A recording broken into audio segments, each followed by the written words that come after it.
What's going on, everybody, and welcome to episode 18 of the Fallen for Film podcast.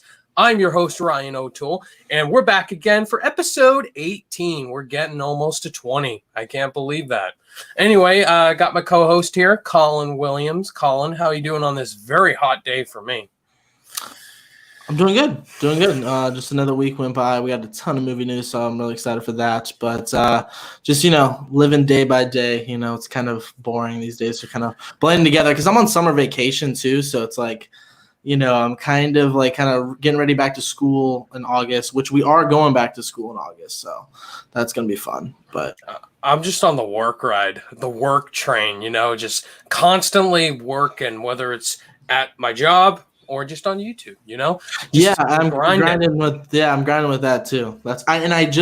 This is kind of interesting. I was up late, kind of redoing some thumbnails because I decided to change my font for my channel because I didn't like how if I was spelling things out along for top 10 lists, it looked weird. You couldn't read it clearly. So I had to get a new font on a different website and then put it on there. So I was redoing all of that. So that's kind of the interesting thing there. So yeah. How hot is it for you today, Colin? I know you're the Florida because it's really hot for me here in Massachusetts. I haven't been outside much, so it's not bad. And then when I do go outside, I am out there for a little bit and I'm dying and I jump right in the pool. So that's kind of what it's been like. So actually I was looking at the pool today and I was like, ooh, that looks really desirable. But I was like, I had to get ready for the podcast soon, so I didn't have time to have a full tanning session in the pool. So yeah. But anyway, before we get to the chat, let's introduce somebody who's also here. As you can see, we got a brand new guest right here. He has a great channel himself, and I said, yeah, let's get this guy on. We originally were going to have him on one episode until things didn't go our way. He was busy. And so we decided to have him on today. And that is Jaren Talks Movies. Jaren, how you doing today, man? Thanks for coming on. I'm doing pretty good. Thank y'all for having me. You guys have had some pretty A-list guests on here, so I'm glad to be a part of this. This is my favorite podcast right now. So actually being able to come on, it's a lot of fun. But I gotta say I'm doing pretty well. This past week I was actually really sick. I actually had to go take a COVID test because it got pretty bad. It came back negative, so I'm all clear. I'm good. Oh, great. Congratulations. Yeah. It was a little scare, but it gave me plenty of time to binge watch a lot of movies like Indiana Jones, James Bond, stuff like that. But yeah, I'm doing pretty good. Jaren's healthy. Yeah, I'm still quarantined. I have a few days left. Yeah, just for precautionary reasons. Yeah. Right on, man. That's awesome. Jaren was probably my first YouTube friend. Yeah. My first video ever, I think he commented on and said something along the lines of my setup or something nice like that. And so we've kept in contact. We text all the time. We did that collab on Jim Carrey. Yeah, we did the Jim Carrey collab. Carrey. Yeah, we've done live streams together. We're gonna have it on the podcast early on. I think episode 9 or something like that. So yeah, pretty early on. We're supposed to have him on. We've kept in contact and stuff. So and he shares a last name with me, so that's kind of nice. So yeah, we're glad to have Jaren on the podcast. It's kind of been a long time in the making. My first YouTube friend, I think. Ryan, I know yours was Sean Chandler pretty much, and Jay Vader's has been Jay Vader's. Zach Pope. So Jaren and Chris were definitely up there, but Jaren's definitely the first one. So it's cool to have him on. Absolutely. Yeah. This has been a really good week for me. I got a new car, as you guys know. It looks really nice. Brand new whip, got no keys. That's by somebody, I don't know who it is. Yeah, it feels good, having a car and all that. So yeah, that's good. What else? Okay, I gotta ask, is it a push start? Because those are the fancy ones. No, just traditional key.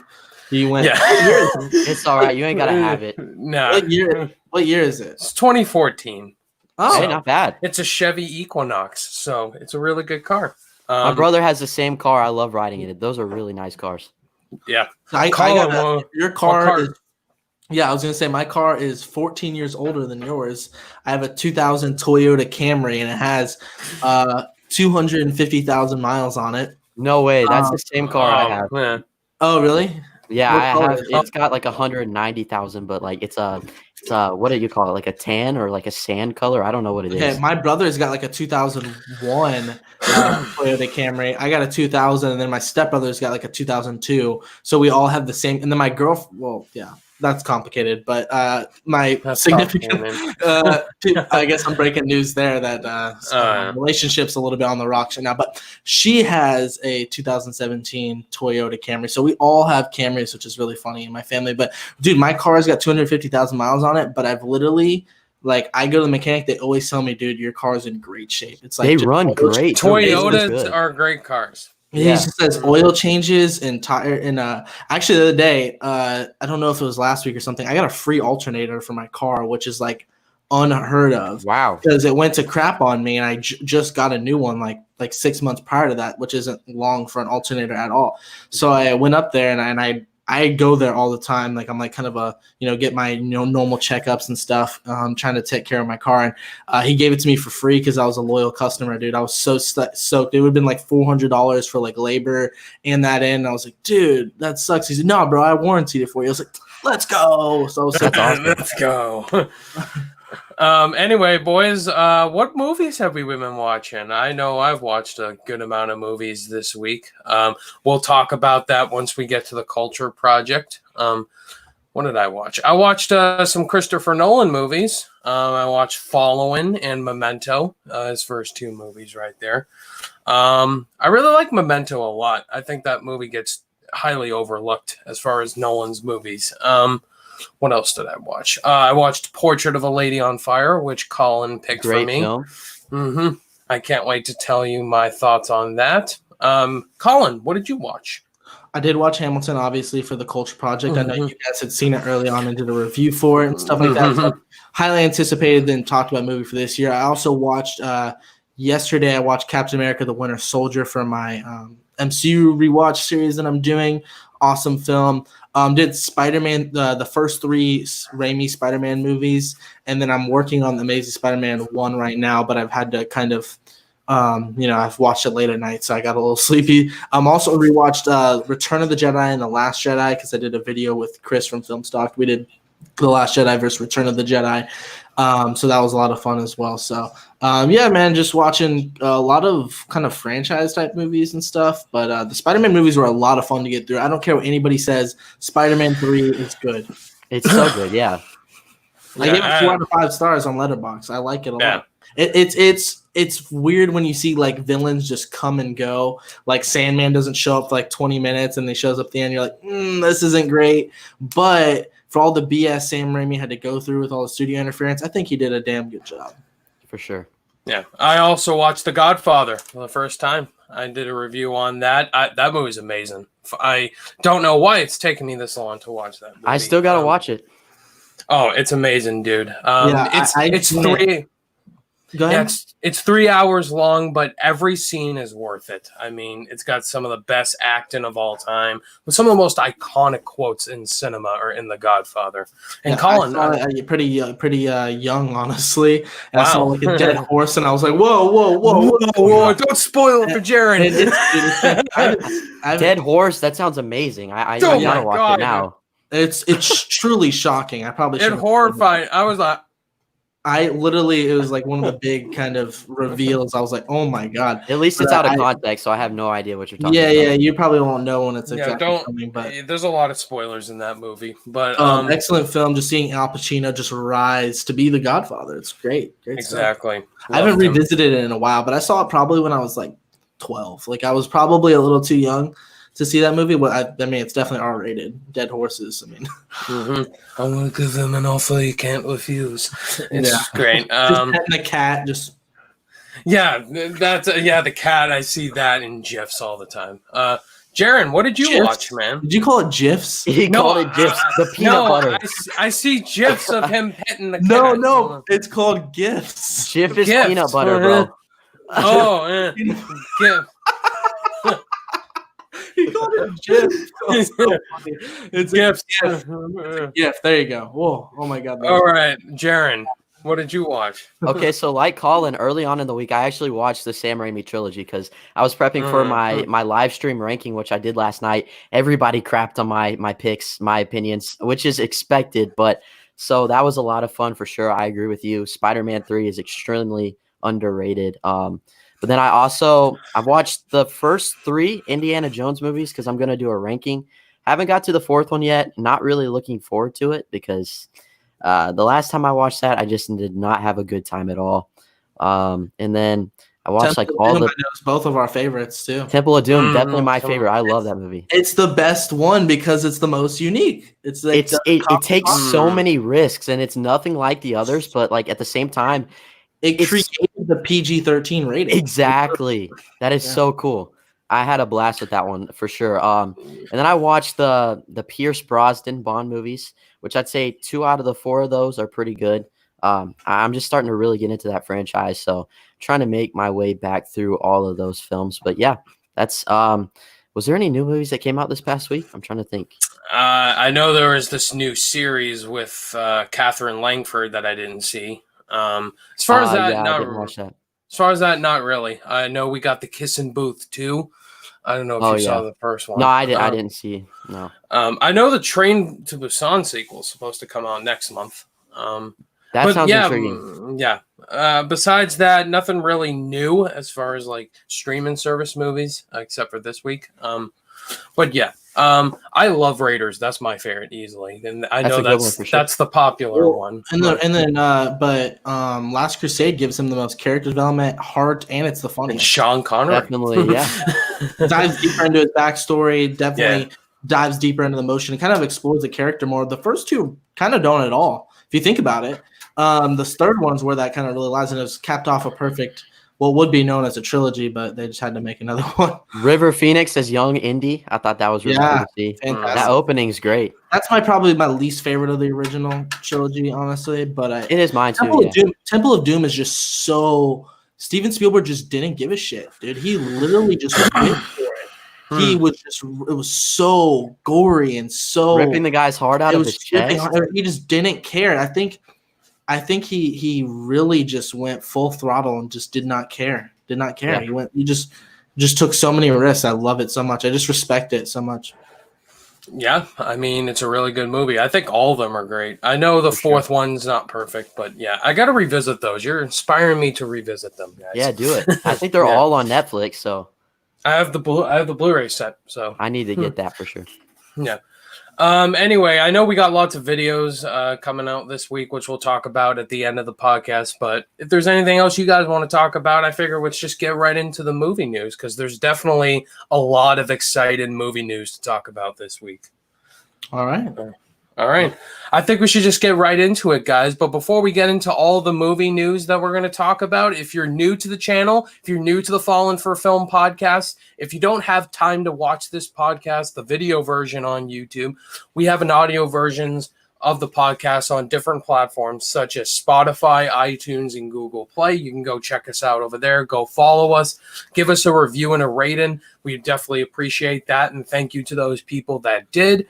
Once again, podcast platform links are in the description below at your service.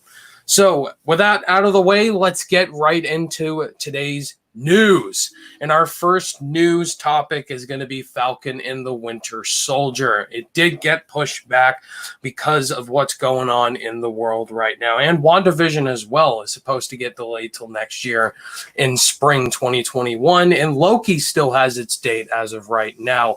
But mainly Falcon and the Winter Soldier. It's no longer releasing in August. Usually Disney Plus posts everything coming out in August. It wasn't there, so it's probably getting delayed. Do we think next year or probably late 2020? Colin, let's get your take on this. I would assume probably just my initial instinct is just as far as possible. It's a little bit to be determined kind of thing. It seemed like it was kind of going to come out. I mean, I'm not really surprised that it's like going to get delayed, but it was so close to August. They hadn't said anything about it, like literally nothing, you know? Yeah. So you're thinking like, you know, they haven't had a track record of delaying these shows. Looks like Mandalorian's still on track, and it looks like some people are still like going back and filming stuff now. I know Jurassic World 3 is filming as well. Avatar has the new Avatar sequel started filming. So there's some movies out there. Uncharted, I think, is kind of doing some more, but we're talking about that a little later. Yeah. But you know, it's interesting that, I mean, I don't really see what the issue is with, like, when we're delaying. I understand movies because you want to delay them because you want to get the box office, but a straight to streaming service show like Falcon and the Winter Soldier, as long as the crew tests negative for COVID, you can go in the office and work on it. You guys And wear computers, masks, get on the computers, or just do it at home, and then if the cast all tests, you can do some reshoots or whatever the finishing touches are. Yeah, I think Mandalorian 2's done. Like, they have like all the computer effects all done. Yeah, so I don't really see a reason why. I mean, there's probably some other reasons that I just don't know about, that I'm not knowledgeable enough about. I know they went back to certain places just to finish off some stuff, but yeah. There's got to be a reason why they're delaying it, and I think it's because they're pushing Black Widow back, maybe. Because if Black Widow, they might be because they need this show to come out in a certain place in time before Black Widow, rather than I'm thinking they might push it to November or something, and then Black Widow to like February next year. Also, what I'm thinking, I believe when the initial release dates were supposed to happen, Black Widow was supposed to come out before Falcon and Winter Soldier, so maybe they're pushing it back to come out after Black Widow. Actually, it makes sense in the timeline, because that's what the initial intent was, and because these kind of shows and movies all are interconnected together, you're probably going to have to see Black Widow first, then see Falcon and Winter Soldier. And I don't why they didn't say, hey, because we're pushing Black Widow, that means we're gonna have to push Falcon and Winter Soldier back early on. I don't know why they didn't say that, so that gives me to think maybe it's not a big deal what time it comes out in, because they would have announced it way earlier. So it makes you wonder what the issue is now. So. Yeah. I could see if it's for timeline's sake. Jaren, I know you're excited for Falcon and Winter Soldier. I mean, I'm definitely excited for the show. I think though it getting pushed back is kind of 2020 in a nutshell. It's expected. It's just what everything has been doing lately. But I'm not sure really if it's gonna be later on this year or early on next year. I could see maybe coming out like January, February. I did hear that there's like a couple weeks left in production. I don't know if that's editing or what, but I know they're not like 100% done with it, but I feel like they're to the point. Where they could still release it this year if they wanted to. Yeah. It's just one of those things. It's really hard to tell, but I wouldn't be surprised if they waited until next year, honestly. Yeah, I mean, all these shows really can just do computer effects. I mean, I know Mandalorian's done, so that's definitely coming out in October. Oh my god! Just give me that. Just make me happy. I just want Baby Yoda. Like, thank you. So I mean, Falcon and Winter Soldier. That's easily my most anticipated, especially after Endgame, how that ended, and with Sam getting the shield.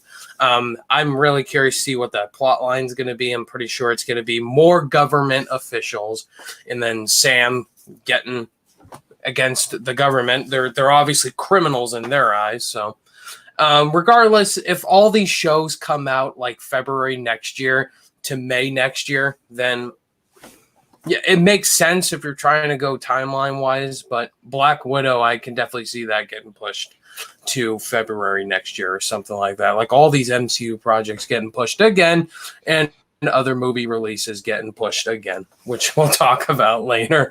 Colin, if you have anything else to add about this. No, not really. I'd probably just mimic most of what I said earlier. It's just it's a bummer or whatever. 22 is the worst, whatever. We've all said the same thing, but it's just kind of like, it makes you kind of just wonder what exactly the reason is. Is it because they don't feel comfortable going back to working on sets and stuff like that? It's not as finished as we thought it was. Do they need it to come out after Black Widow because that was the initial intent, where Black Widow was supposed to come out in May and this is supposed to come out in August?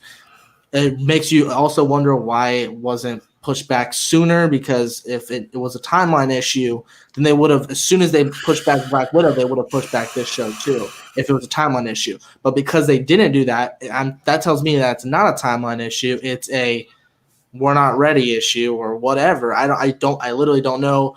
I don't really care, honestly. Well, I do care because I want to see the show, but I don't really care what the reason is. It's just I just want to know when we're gonna get it. Exactly. So yeah, that's our thoughts overall on Falcon and the Winter Soldier. We were all excited to see the show. Just all these shows getting delayed is not a surprise to me anymore. But anyway, this piece of news, guys, though, is very interesting to me. Noah Centineo from the P.S. I Still Love You movies on Netflix, he has just been cast in DC's Black Adam film with Dwayne Johnson. What's his character's name? I forgot. But he's been cast in that film. And we all know Black Adam is supposed to come out next year. They're beginning filming in early 2021 in Georgia.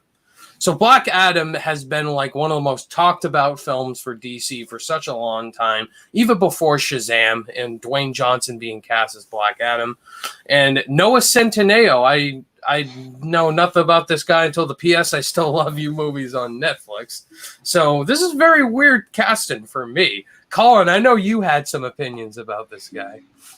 It's very generous of you to say the guy that's in the P.S. I Still Love You movies, because those are by far his best movies. Because he's been in way worse. Charlie's Angels.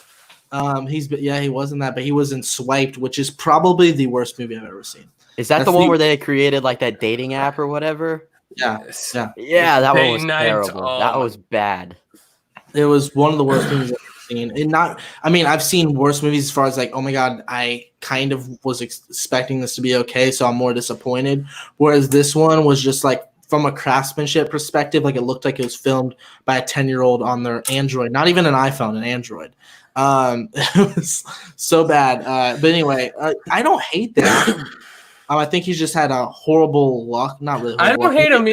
I think he's a good actor. Yeah. I think he has bad agent. He needs to stop selecting like the Netflix garbage. But I like the P.S. I Still Love You movies. I don't love the second one, but I love the first one. The first one, P.S. I Still Love You. I like the first one better. It's absolutely phenomenal. I love that movie. But the second one, I'm not a fan of. Really, it was okay. It was just a little underwhelming. But I'm going to be honest, I don't give a crap about a Black Adam movie. I think Dwayne "The Rock" Johnson, as much as I like him, is weird casting to me. He's so is such a figure. He's so popular, and he's just so like in those blockbuster roles, like, Fast and Furious and stuff like that. I just can't take him seriously as a superhero, like, at all, because a part of his performances almost are kind of tongue in cheek. Like, it's like he just looks out in the distance and he's got the smolder. Like, it's like literally a joke in not Jungle Book. Welcome to the Jumanji. Yeah, it's literally a joke where he's got like that smoldering good looks where he looks out in the distance and says something super powerful. Like, that's kind of what his acting type of performance that he gives off in his films. So for him to be a superhero where I gotta have to kind of take him seriously and kind of buy into the character, or just an anti-hero, I don't really know much about the character, but I didn't like Shazam. I could care less. I didn't not like Shazam. It was okay. But it was just I love Shazam. It was just so just middle of the road superhero movie. It was fine.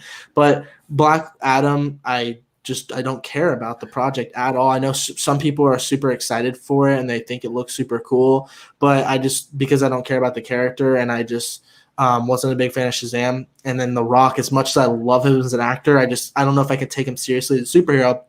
So this is just even weirder news with Noah Centineo in it, which I don't think he's a horrible actor. I think he's just been in bad, films.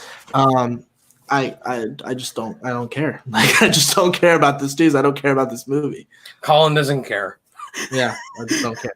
Yeah, I don't. Yeah, Jaren, you a huge fan of the P.S. I Still Love You movies? Have you seen those?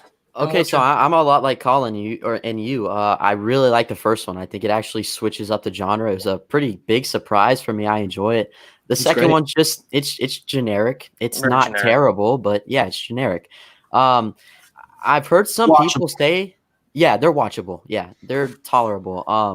I've heard some people say that they're just like not anticipating this movie at all now because Noah Centineo is in it, and I think that's too harsh because, said, it's not all his fault that the movies he's in are bad. It's the casting agent. It's the scripts that he's given.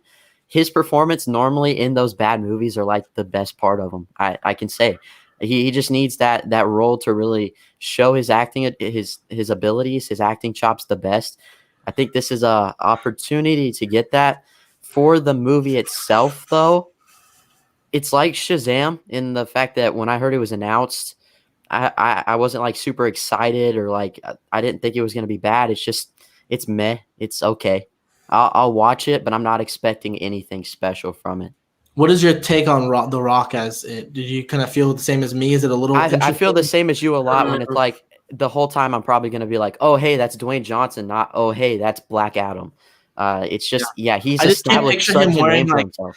a cape and just like it's almost like he's so muscular it'd be distracting as him as a superhero. Like it's like that's like such a weird answer, but he's just like so it's just I don't know, it'd be like just I don't know. It's like fan cast. It's like and like Zachary Levi, people know him. He's like semi-popular, but he wasn't.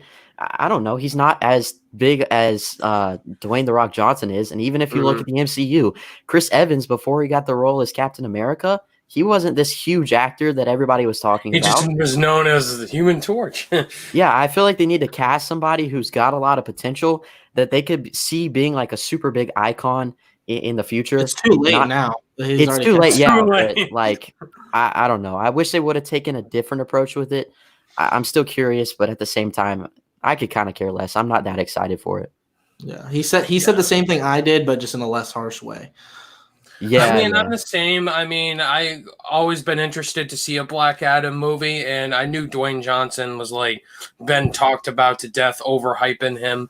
I mean, The Rock, I think, can be a good actor. I mean, no, he's a great actor. I don't. There's no doubt about it. Yeah. I mean, when it comes to serious films, he hasn't been doing that as much. The last like serious role he's done is like Fast Five as Hobbs. Like he was really maybe San Andreas. Yeah. What? Well, I mean, he was kind of like that hard and gritty in Fast Five. Yeah, but it was supposed to be kind of his character was written to be a little over the top and like I think that's just where he excels in his movies, where he's like he was a straight man of that film, but being a straight man in a Fast and Furious movie means you're just a goofball in any other movie, basically. Yeah. So he was pretty much a goofball in like the other ones, Hobbs and Shaw and stuff. So and he's a great he's great. I love The Rock, but go ahead. Sorry. But yeah, as Black Adam, I mean, I'm not sold yet, just like you guys. Zachary Levi, he sold me as Shazam. I like Shazam. I know people find it overrated. I'm interested. I'm interested in the world. I'm interested in the craft. I'm interested to see what they're going to do with those characters, combining them, clashing with them. As far as like DC in general, there's just other films I'm more anticipating, like Wonder Woman and stuff like that. But yeah, I mean, nothing really that surprising. And Noah Centineo, he's not an awful actor, just like you guys said. I like him. He seems like he's got potential, and see what he can do. You know, don't judge a book by its cover just because you saw him in some romantic movie and some bad movies before. Give him a chance. Yeah, like Robert Pattinson. Like Robert Pattinson's the best example. People still don't let that go. Yeah. Like, have a short memory. Robert that Edward guy, he's playing Batman. What the hell? Have you seen The Lighthouse? Have you seen Good Time? Like, watch his movies, man. If you're going to see Tenet soon, he's going to be great in that. But yeah, people just overreact sometimes when it comes to casting now these days. Oh, yeah, they overreact. And I think, I mean, I'm honestly not surprised by the overreact because I feel like Hollywood purposely does stunt casting sometimes. That's like they do like it's like why would you cast them? Sometimes they do great casting. I'm not saying that, but it's like The Rock playing back Black Adam. I think is a little bit of a stunt cast in my opinion because although I love The Rock, I cannot state that enough. I know this is going to come off like Colin hates The Rock. No, I love The Rock. I love the fact who doesn't love The Rock. Yeah, he just got a certain style. He's got a certain style that I don't want to see as a superhero. So when he's just Black Adam, it just comes off as just like not really stunt casting. Because stunt casting would more be like a shocker pick, like picking the one girl to play the Little Mermaid, Ariel, which was because she wasn't white. That's a stunt casting, and that was controversial or whatever. But this isn't really stunt casting. It's just like he's almost like too popular to play the role for me. Is Black Adam is he another satirical type of hero, or is he more serious, or like what's his style? Because I don't even know much about. He's pretty serious in the comics. Okay, so then that makes it even more weird. If you're playing if you're getting a superhero that's like super serious and it's going to be more of a dramatic film, you're getting this guy who's known for campy, cheesy action films. Yeah, he's got a massive fan base. I think people will be disappointed. Yeah. And then as far as just Noah Centineo, because we kind of deviated a little bit from him and more onto Dwayne Johnson, but as far as him in the role, it's just kind of odd because I just don't really picture it. But who knows? I don't know. I'm looking forward to see what he can prove, though. That'd be really cool to see him do a great job. That'd be awesome. I'd love to see his acting go in a completely new direction. Yeah, maybe it'll get him some better roles. Exactly. I want this Black Adam film to prove us wrong. That's what I want. Yeah, exactly. Anyway, so now, guys, let's go into the next piece of topic. Now, let's talk about the Uncharted movie with Tom Holland. It's finally starting filming. Representatives for Sony Pictures have said that the filming has not yet begun for Tom Holland's Uncharted film.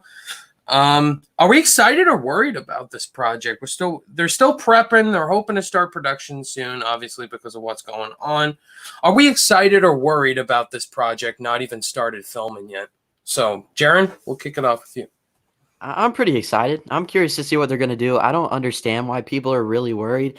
Maybe they have a different perspective on it than I do, but I think I heard something. They're going to start next week. So it's going to be happening pretty soon. They've got everything set up. I feel like before it was more of a worrisome thing before they got the cast, before they knew exactly what they were trying to do with the story. But now I feel like they've got it pretty much figured out. So I'm looking forward to seeing what comes from it. I think people are, again, kind of overreacting when they say they're super worried about it. They don't think it's ever going to happen. It's going to happen. It's just a matter of time. Exactly. They got a good director behind it. Ruben Fleischer did the Venoms, the Zombielands. They got Mark Wahlberg too as Sully. They got Antonio Banderas. So yeah, what could go wrong? I mean, Uncharted is a very popular video game, and so Tom Holland, he's a very good young actor, very charismatic. And yeah, let's see what this film can bring us, man. I want more video game adaptations. Good ones. I'm more anticipating the Last of Us TV series. That's the one I want to see right away. Colin, Uncharted guy. I'm actually really excited for this. I played the Uncharted video games intermediately. I don't know if I've beaten all of them, but I've played pretty much all of them at some point here and there. Not a huge video game person, but this is one of the few video games where I was as connected to the story as I was the actual video game play. It played out like a movie, and I was as connected to that story as any movie, really. The story is fantastic. Nathan Drake, played by Tom Holland, kind of interesting casting. It felt just kind of let's just get the hot young actor like Tom Holland, because that's exactly what he is. It's just the new face that's just great. Everyone loves him as Spider-Man. As far as maybe there's some problems with the actual interpretation, but him as an actor, he does great. Me, I have problems with the interpretation as far as where they go with the character, but I love him as an actor, and I think he does a fantastic job. But if you've watched the games or the story mode and stuff like that, or played it, he's a little bit older, kind of late 20s. And even though Tom Holland's mid 20s, he doesn't look like it. He looks like he's 15 years old. And even though he's 25, he just has got that. He's just got that Harry Potter thing where he looks really young, even though he's way older than that age. And unfortunately for him, but I am so looking forward to see if he can again kind of prove. I'm when I say oh, interesting casting, I don't know. It's not I'm oh, I hate Tom Holland. It's just I would have liked to seen probably someone a little bit older, but I'm also looking forward to what Tom Holland could. I'm ready, because my biggest problem with MCU Spider-Man is I want him to grow up. What's going to do that? What's going to help with this movie is if he looks like a grown-up kind of guy, he's matured, and he gives off that persona that he is a late 20s, badass, then I can kind of see that as the character that he'll play in the MCU Spider-Man, where he kind of fully takes that ownership role. And I think it'll be really, really cool. I'm really pumped for this movie, dude. I haven't been this excited for a video game movie probably since Tomb Raider, because I played Tomb Raider when I was a kid a lot. And this one sounds legit, dude. I think it has the potential to probably be one of the best, and that's not saying much, but I'm looking forward to it, dude. Well, the screenwriters for this movie are interesting. They've done an interesting amount of in their filmography. So they wrote the first Iron Man. They were one of the screenwriters for Iron Man. They did Punisher Warzone. They did Transformers The Last Night. They did Men in Black International. Oh my gosh. And they're doing Morbius as well. Yeah, I mean, those are kind of a mixed bag for sure. And then also, as far as just like the filming goes, I did see a picture of Tom Holland, really active on social media, that he posted that they're kind of starting to get there, getting closer to filming. He took a picture of like his chair that said like Drake on it. Nathan Drake is the character he plays, and like I said, man, I'm pumped for this. I really am. So you mentioned that about him being like younger, and I could be totally wrong, but in my mind, I was kind of thinking that maybe they're setting up like a franchise. So I think they're setting up a franchise. Yeah, so like he could be playing the younger version, and then later on switch it out with another actor who's maybe older or aging with him. Yeah, aging with him, I think is more. Yeah. But I would want to see a little bit of both. Like, let's see the development where he gets older, but I want him to start more mature. I do not want to see Peter Parker playing Nathan Drake. I will be furious if he's over here like, "Oh, Mr. Stark," or "Sully," and just "Sully, where do I go?" Yeah, and he's like, "Dude, still hasn't hit puberty." I will be furious if that's what we get. Cherry's gonna blow us away. And I don't think we're gonna get that. I think really Tom Holland wants to prove to us that, and then Cherry is gonna really prove something too, because he's playing a much darker role as well, which I'm so pumped. I'm such a huge fan of Tom Holland, but I just want to see him not be so timid and boyish. He's gonna be like a bad guy in that movie, isn't he? I can't wait. Cannot wait. Yeah, he's got a gun. Yeah. He's a bad guy. He's a drug guy. I'm really looking forward to that movie. So as far as older Nathan Drake, John Bernthal. Please, John Bernthal, give this guy more roles. I don't want to see like a thing where it's Tom Holland and then we go to. I want it to be Tom Holland the entire time, and just see him. I don't want to see John Bernthal at all do it. I meant like an older version. I love him. But yeah, as far as Uncharted goes, I didn't play the games. My brother played a majority of them. He loves the Uncharted games. They're his second favorite Naughty Dog game behind Last of Us. Yeah, it's just a great world. They're starting filming, obviously, getting things going. The sets look great. Production, they're excited about the project. Let's see what it can do, man. I've been hyping it up for this. Tom Holland, he's just a great actor all around. I love him. And just all his upcoming projects that he already is signed on for just has me more excited. And what this new film could do as far as like video game movies, video game franchises in particular. So yeah, what could go wrong? Don't say that. Technically, having a really young actor play a character that's supposed to be older, a video game movie, writers that did the Transformers Last Night, so a lot could go wrong. Remember, there was a point where everybody thought Suicide Squad was going to be one of the best DCEU movies, and look what it got us. And it won an Oscar. Anything can happen. It won an Oscar. Oh, it did? That's right. That is so weird. It won an Oscar, more Oscars than Avengers Endgame. That's true. Yeah. Or Infinity War. Very sad. Let's move on. Anyway, let's talk about another potential movie delay that is probably coming, probably next week or in a few days. No Time to Die is heavily being rumored to be delayed to next summer, 2021. Just announce it already. No Time to Die. Still coming out November, but I think it will get delayed till next year. That's what they're saying. People are pissed at this. People are upset. Rip Griffin. Yeah, for real. Yeah. So, Jaren, let's kick this off with you. No Time to Die. This was like one of the most hyped movies of the year, and because of this COVID, it's ruining it. But anyway, what are your thoughts on this overall? Yeah, so I think it was actually like the first originally to get delayed, get pushed back. It's like they knew something was coming before anybody else. And at the time before it got pushed back, it was actually my most anticipated for the year. So it was kind of devastating for me. It'll probably be my most anticipated for next year, it probably will be, to be honest. I'm really hyped for that movie. But I've heard reports that like movie theaters may not even open until mid summer next year anyway, so it kind of makes sense.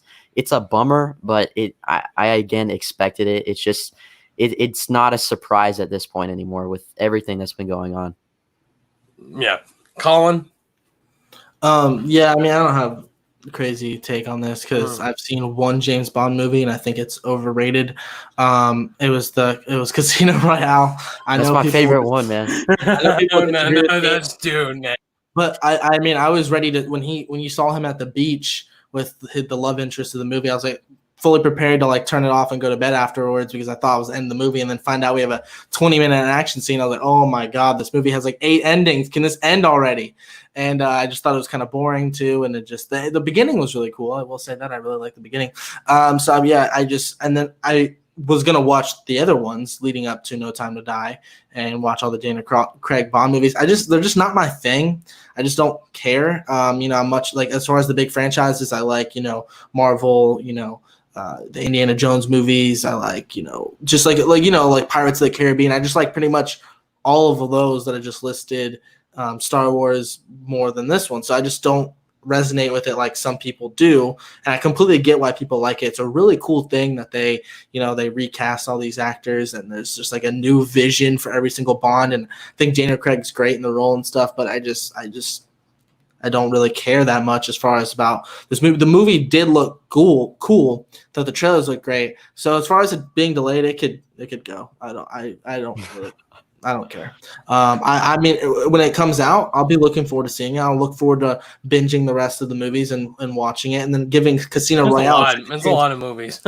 Casino Royale. No, not all of them. I'll just watch the Craig ones. Yeah, I don't care about the other ones, but the Casino Royale, I'll give a second chance because I will say when I watched it, I was watching it late, and then I had to pause it. I had like a 45-minute conversation with somebody, so I was tired and kind of just like ready for it to end. So I could have just been in a not a great mindset, but the multiple endings and just kind of the cheesy twist at the end, I was like, nah, not for me.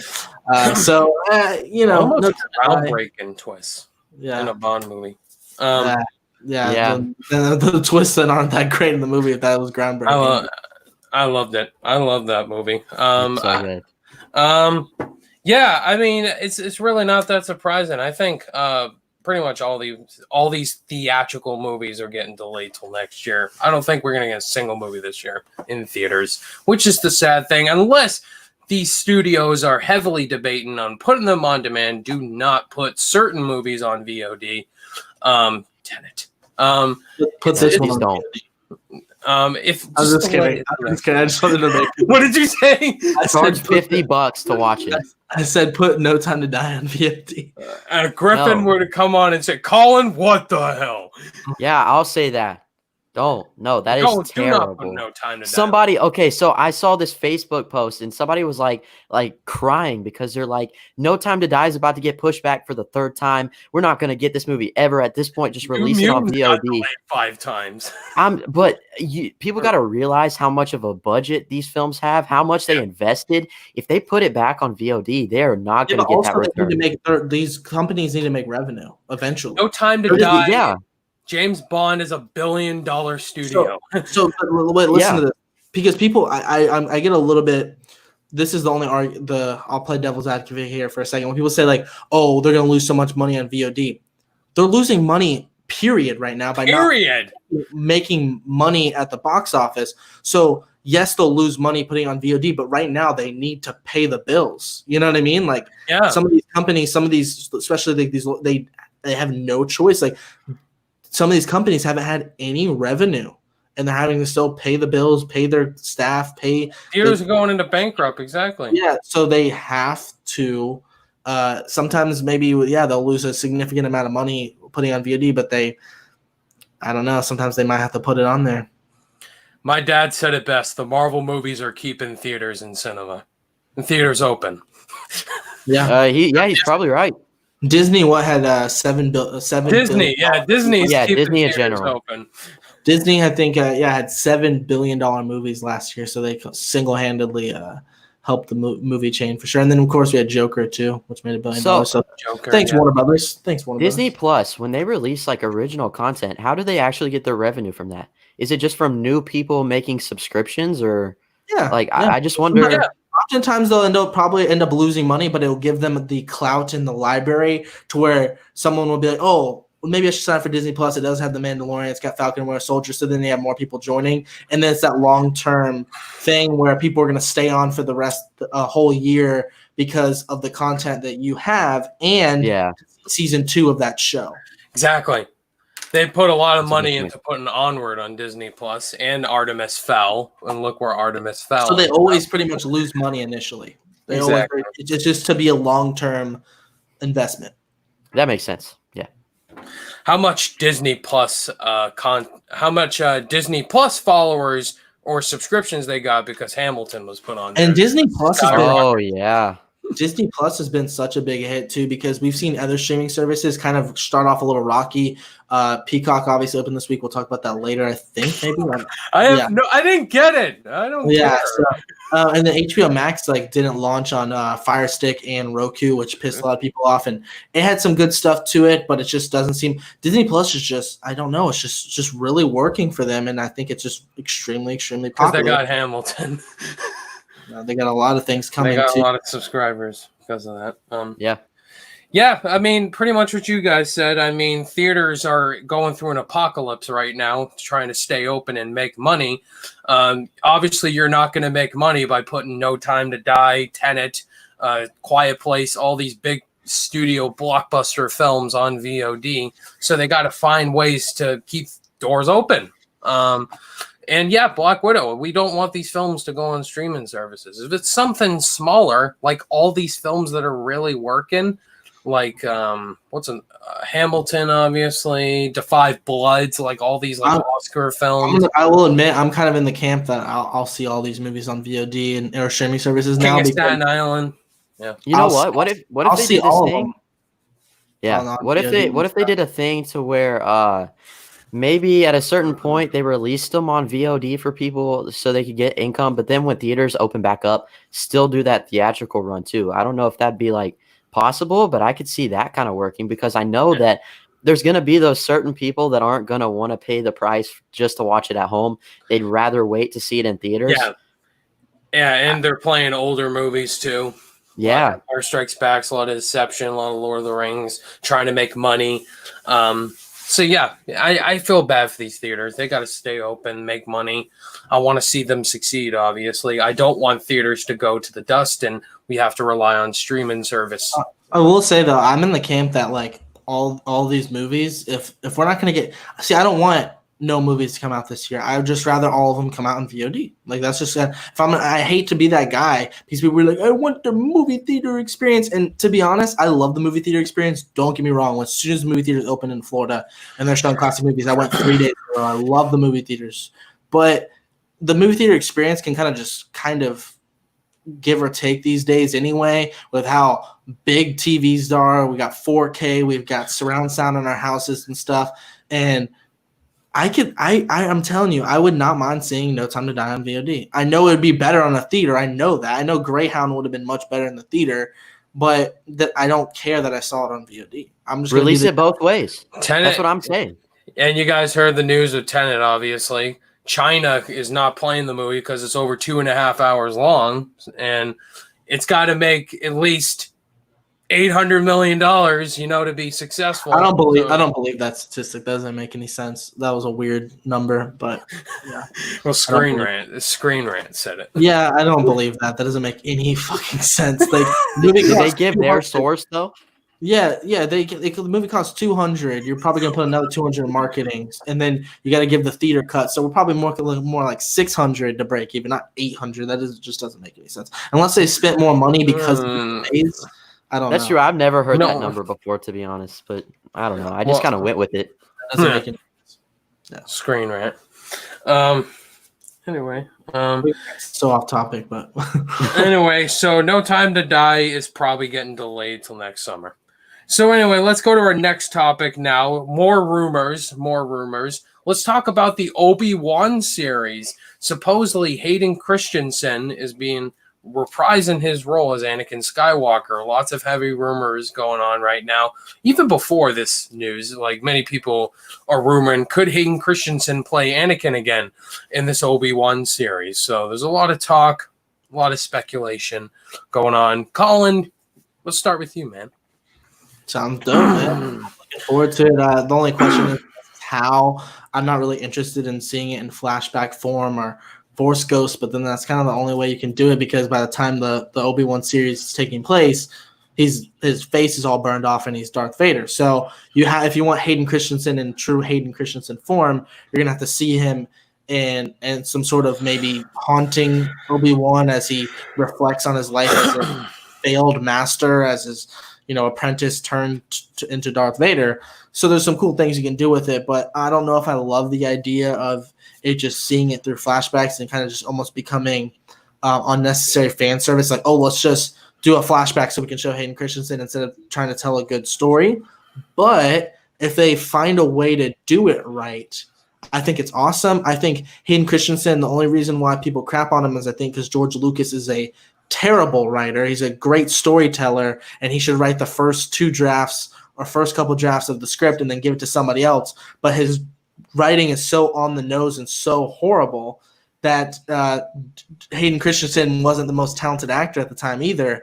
So those two mixing together just looked absolutely atrocious. But he's still my Anakin Skywalker. I grew up watching him. Loved him in Revenge of the Sith, despite some really cringy dialogue as well. But tying things in together with the prequels and Disney Star Wars is really cool. It's like I think Disney made the big mistake when they came out with the sequels that they just assumed everyone hated the prequels. And it turns out that's not true at all because they tried so hard to be like the originals, and still people love some aspects of the prequels that are really good. So it's cool that they're tying more things in. Obviously, what we see with Mandalorian, they're tying stuff in from the Clone Wars. So it's really just feeling like a more interwoven universe than it kind of ever has before. Whereas it felt like in the beginning, it felt like just like three separate trilogies with distinct styles and flair to it. But these TV shows are really bringing things together, and it's kind of cool to see. So yeah, I'm excited for it. I mean, yeah, I've always wanted Hayden Christensen to return as Anakin Skywalker. I think his acting got way better in the prequels. As far as this Obi-Wan series, Chloe Zhao's doing it. Just give me more Chloe Zhao. I want her to do an MCU movie. It's going to be great, no matter what. Deborah Chow is going to be doing it. Oh, why did I think of the Eternals director? Deborah Chow did The Mandalorian. Yeah. Give me more Deborah Chow. She did 2 episodes of The Mandalorian. They were some of the best. The best episodes. Yeah, I'm excited for this overall. I don't want flashbacks. I agree, Colin. Tell a cohesive story. I'm a story guy. So, Jaren, what's your thoughts, man? I don't want to be like overly negative, but first off, I don't think it's going to happen. I really don't. I think it's just speculation. I think it's rumors. Second off, I really don't hope it happens. I really don't want it to happen. I don't think it'd be good. I don't like Hayden Christensen. I think his acting got better. I know a lot of it has to do with George Lucas's script, but like I don't like sand. I almost it is. But he's been in other movies. I have not seen one movie with him in it that I liked his performance. I think it's just the way he delivers his lines, the way he goes about playing every character I've ever seen him play. I don't like the man. And I saw him in this one movie.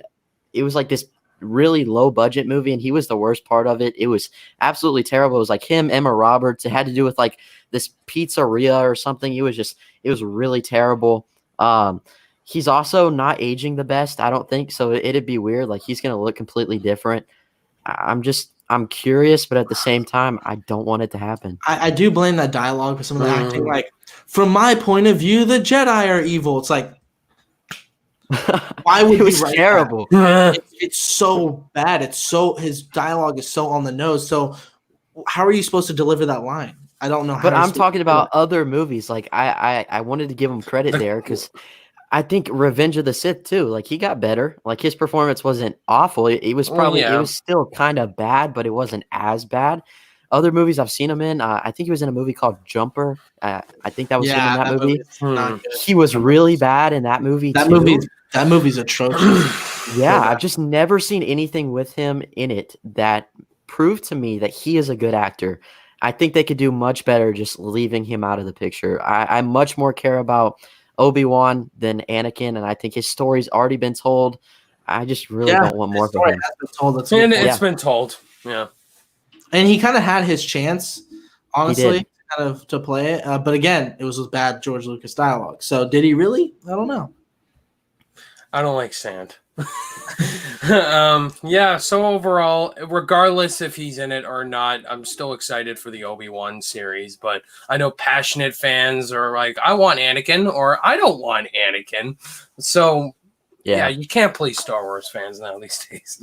No, we can't.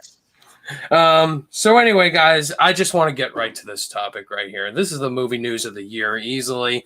So the Russo brothers are directing a new Netflix movie, and that is The Gray Man, starting a franchise of cop thrillers and crime movies all around.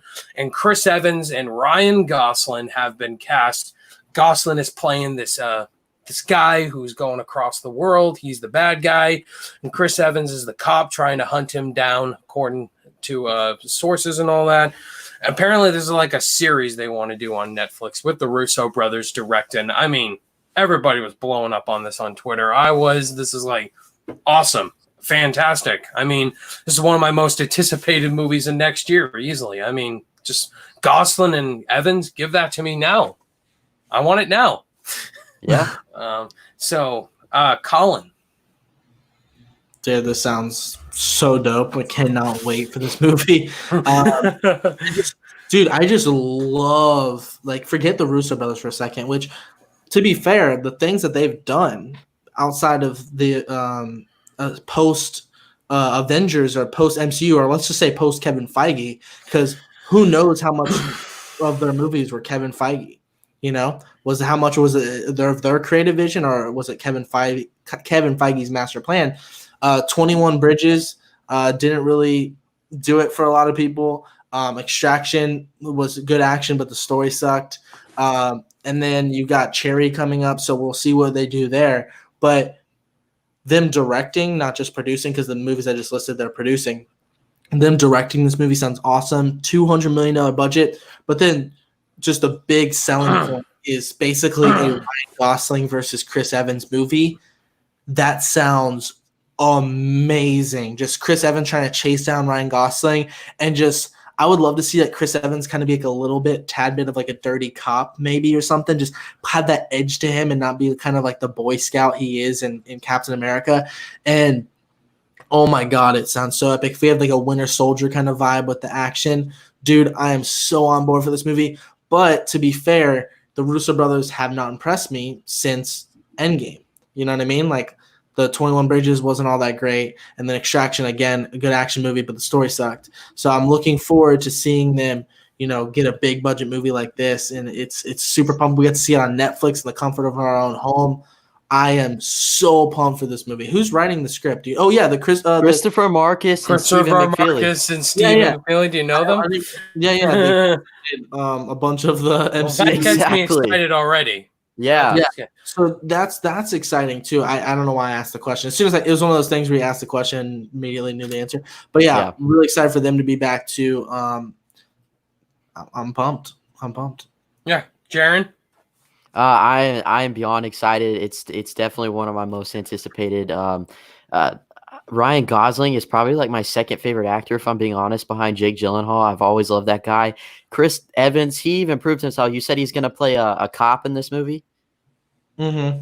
Yeah, so like he played that. We saw a little bit of that in Defending Jacob, which I know for most of that show he was on trial, but I saw a lot in him, especially in that show. And as Captain America, they're just both great actors, and the crew behind it having the biggest budget of any Netflix film.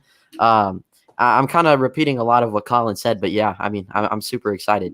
I think that they're gonna pack a lot of punches with this film, and I can't wait to see where it goes. Yeah, so basically, Christopher Markus and Stephen McFeely, they didn't write Extraction or 21 Bridges. They had different screenwriters. Joe Russo did Extraction, and some other people did 21 Bridges. I mean, you got to have their screenwriters doing this movie. It's just exciting. They have all the pieces of the puzzle to get you excited for this project. Netflix is doing it. They're doing lots of great action movies on there now, like The Old Guard and Extraction, and this just continues the train. You got two of some of the best actors working today with Chris Evans and Ryan Gosling.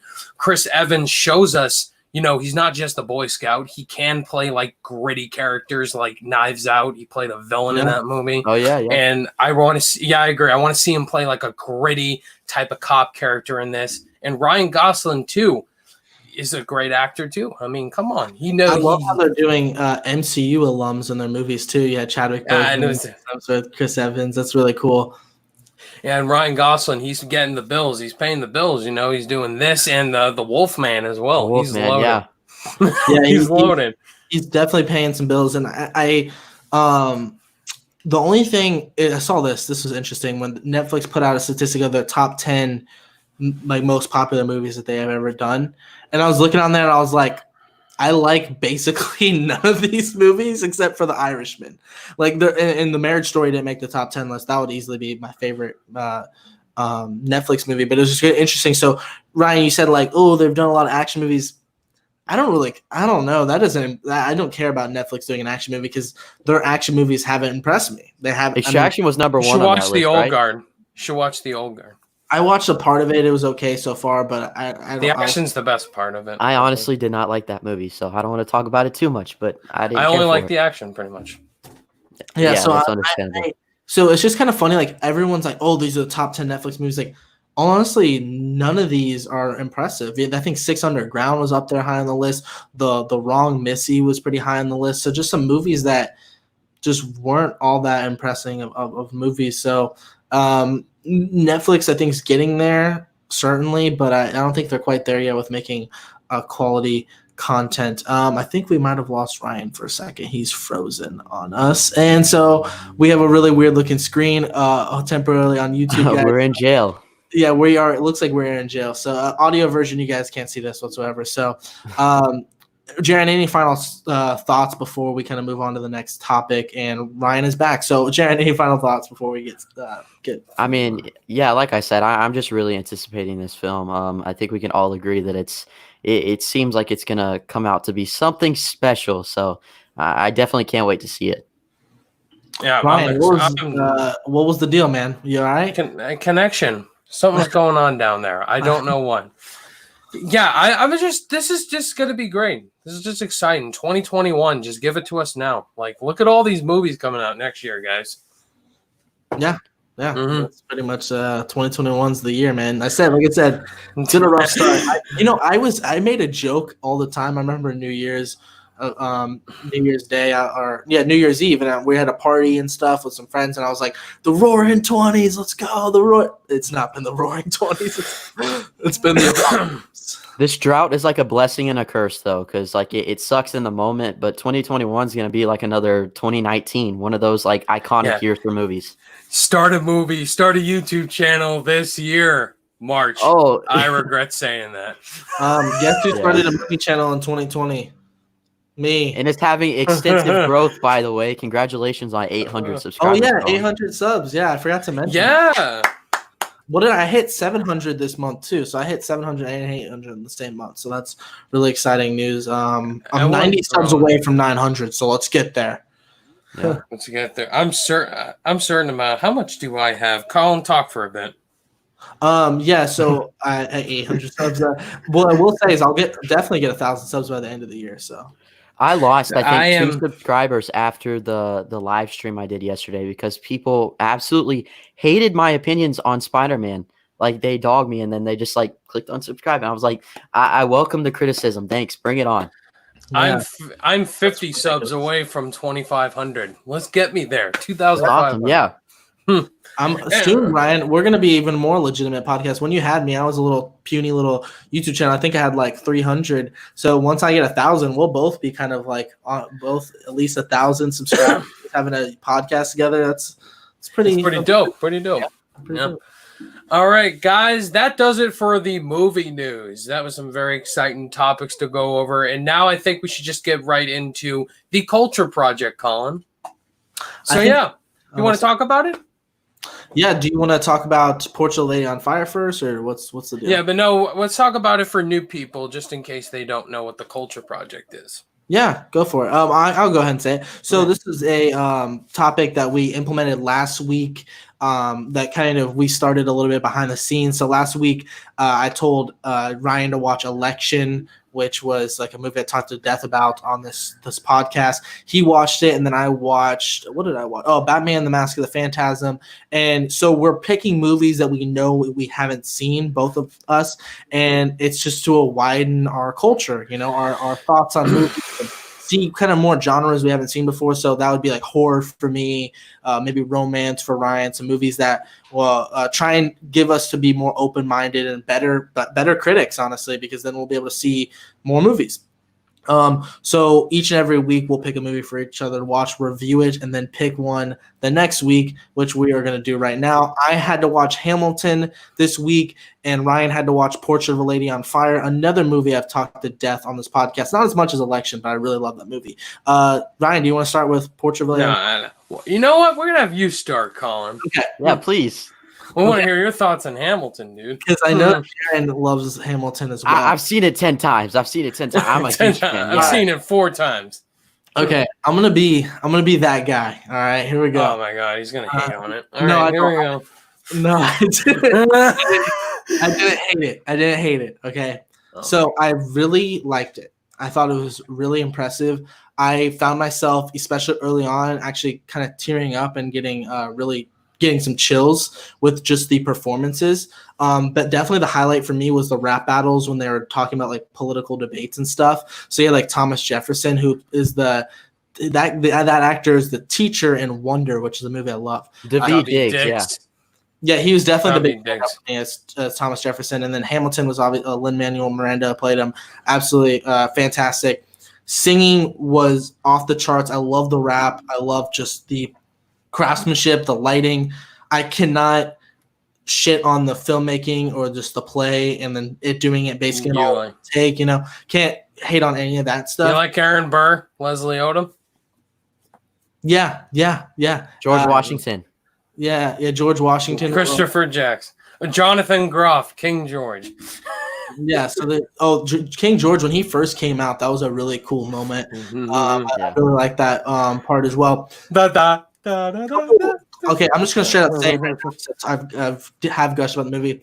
I'm just gonna straight up say I don't like it as much as anybody else. I'm just gonna say it. I knew it. I knew it. And then these are the couple of like reasons why. And it has nothing to do with the filmmaking. It's only just pure subjective, like you're watching it. And a couple things play in the role. It's a hype thing as well. So when you're getting hyped up a lot, people saying it's the greatest thing ever. Ryan, you said it's your favorite movie of the year. You're coming out with very high expectations. So then I have a couple minor quibbles, right? So the first one that was a little bit frustrating, and there's nothing they could really do because I'm watching it on my couch in my living room. So that's how I had to experience it. If I watched this like you're intended to, like at a play, I would have been blown away for sure because I'm watching it prepared to watch a play. So when you're watching it with that movie mindset, a couple of times they'd be singing because the whole movie is singing. There's no dialogue at all. When the singing's happening, it took a little bit for me to understand the context of the scene because you're listening to the song, you're like, okay, so what's the plot of the character development and the narrative of Hamilton, right? So it'd be a couple times where I'd get lost and almost distracted with listening to the brilliant music being played that I wasn't able to focus on the story and the narrative at all. Maybe I was overthinking it. I don't know. The story is in the words. Yeah, just listen to the plot and the words. Well, I know, but you're not really intended to listen to stories through singing a lot of times, and I just maybe my brain's not wired that way, so it's just a little bit harder for me to understand what was happening. A really great moment I will say is when you find out about kind of the little affair that he had, that whole like how that unraveled with the song. I thought was brilliant. Like I said, I think the filmmaking is great here, and I thought it was expert performances and stuff like that. And then there's a couple times where it's a 2-hour and 40-minute play, but they just rush past his life. Like one moment he's 19 and then he's like basically George Washington's assistant. And I'm like, okay, it felt like a little rush for a play that's super long. Again, I really liked it. I think the minimum score I could actually give it on Letterboxd is 4 out of 5 stars, like just because of the craftsmanship, but I also gave it 4 out of 5 stars. So I kind of gave it the worst possible score I can give it, but it's also the best, and 4 out of 5 stars is still really good. But that's not bad at all. No. Yeah, based on the filmmaking and the craftsmanship of it, I have to give it 4 stars out of 5 because of just how brilliant it was. But Am I gonna watch it 10 times like you, Jaren? Absolutely not. I probably will listen to the songs I like on the car ride, but I will never probably watch the whole thing from start to finish ever again. That was a very respectful review. Respectful. I thought. I respect your opinion. Did I give my points? I feel like I was trying to be respectful. Yeah, and I respect. Critical. Yeah. I respect your opinion. I mean, the movie's not for everyone. It's not. It's John Chandler. It's not for him. I mean, you got to be in the right mindset. Did he not like it? Did he not like it? It's not that he didn't like it. It's not for him. It's not for him. That's not bad. I like musicals probably more in the line of like something like a Grease or something where it's a plot driven movie with music bits. This was nonstop and it's also a play. So like I said, if I saw it live in New York, I'd have been blown away by it. But I think the big thing was the context of the scene initially. Like obviously as the song goes on, you're like, okay, this is what this is about. But it was a couple times where I was like, where are we going with this? I don't know. I love the rap battle though. The rap battles were amazing. I found myself getting like chills from some moments. That's not a bad thing to say it's not for you. I mean, I'm glad that you watched it, man. I mean, it's totally worth it for me. I think it's flawless. I have no issues with Hamilton. Yeah, I think I have an 8th favorite movie of the year. 8th. Yeah, so you count it as a movie. It is a movie. I mean, I respect that as well. Yeah, it's my favorite movie of the year easily. I loved everything too. About Hamilton. I mean, the rap, just the music is some of the most well thought out musicals I've ever seen in my life. Let's just say this: the one song, "My Shot," early on in the film. My Shot. Yeah. I am not throwing away my shot. Part of the genius behind the play is that Lin-Manuel Miranda, he wrote all of it, and that one song took him 3 years to write. Like every single song they paid attention to every single detail. It's really a masterclass. I love it with the sisters too. You get like Skylar sisters. Yeah. Angelica, I believe, was the one girl's name, and she kind of was in love with. She was great in ways, and her singing was fantastic. And then I love just the transition from like his interest in her to who the lady she ended up marrying. Some just really cool music and stuff. I think the strong suit was definitely the rapping though. I love those parts of them. Yeah, the strongest performance for me was Aaron Burr, Leslie Odom. That was a Tony well deserved. I thought he was excellent. In a lot of ways, I think he's the star of the play. Like many people say like and you can slowly in real life. We obviously know what Aaron Burr did to Alexander Hamilton, but you can slowly see kind of his jealousy rise. Throughout the play, which I thought was really great in a performance, and it's just kind of hard to do with a non-edited movie. You know, that's really hard to do. Yeah. So Hamilton, excellent for me. So the movie I watched was Portrait of a Lady on Fire, which Colin's been talking to death about, and he chose that movie for me to watch. It was on Hulu. I got Colin's account, so I watched Portrait. He's got my Hulu. Portrait of a Lady on Fire. This movie came out really late last year. I did not play in any theater near me at all. I was trying to find this movie. It just didn't show up. Now it's on Hulu, and I watched it. It's been getting praise left, right, and center. The director, Sion Siyama, is that her name? Celine Siyama? I don't know. I think that sounds right. I think that Celine Siyama. That's how I would say it, but I don't know how you pronounce it. Yeah. So this movie's been getting a lot of praise from the people that have seen it. Some people put it as their favorite movie of the year. I know Larry from LC Screen Talk, that was his favorite movie last year. Behind Little Women. Chris Stuckman, that was his second favorite film last year. I was curious to check this movie out, and I liked it. I thought it was good. I thought it was really good. It's just I didn't expect it to be an LGBTQ movie, actually. I probably didn't warn you there. I don't know.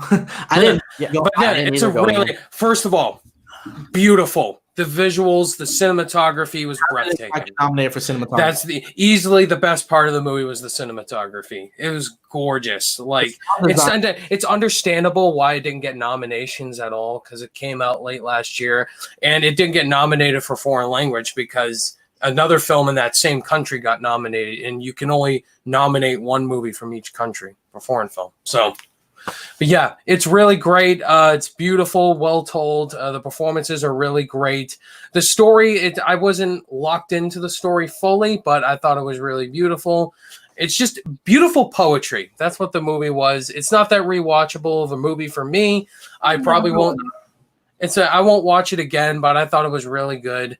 For what it was going for and the performance. What about the ending? Did you cry, bro? I was sobbing like a baby. I didn't cry, but I really liked the ending of the movie. It's got a few little story conveniences in it, but I liked it. I didn't love it like Colin. But I got a question for you. So you said you didn't know going in that was an LGBTQ community. I didn't know that either. No, so I didn't know that either. But as soon as you see them together, you're like, something's gonna happen here. Like they kind of that really well. I think the plot's really interesting about like this girl who's gonna, before she gets shipped away, getting a painting of her, and I thought it was just another part. I think the sound design was absolutely amazing. Like you can hear like the fire crisping or the wood. Can I just say something? Yeah, the ending reminded me of Call Me by Your Name. Yeah, I mean they're comparable. There's just this long 3-minute shot of a girl crying. It's reminded me of Timothée Chalamet at the fireplace crying. So it was pretty similar, the ending, but I like Call Me by Your Name a little better. But both are really good movies. Yeah, this is probably my favorite LGBTQ movie for sure. I mean, I was just absolutely floored. I thought both the women, the performances here were absolutely phenomenal. They're absolutely beautiful women too, gorgeous. And the ocean too just looks so beautiful. I was just absolutely floored with this movie. It was my second favorite movie last year for sure. And yeah, did you like it more than Little Women? Because I know it's like a period piece with all woman cast. Yeah, this is better than Little Women. You think so? Is it? Is it? I like Little Women more personally. I do too. Yeah. I think I like Little Women a little more. It's more rewatchable. Where I think maybe Portrait of a Lady on Fire is better made. Maybe I don't know. It's more relatable too in a lot of ways. Yeah. Whereas Little Women's a little bit funnier. It's just more rewatchable. Yeah, it's more artsy. Portrait of a Lady on Fire. Yeah. Glad you liked it. What would you give it as a grade? A-. I think it's A-. Okay, I'd probably give Hamilton a B+. B+. Not bad. I'll take it. I'll take it. Okay. Anyway, so now let's go to the films we're going to pick for each other for the Culture Project. So, Colin, what's your movie for me?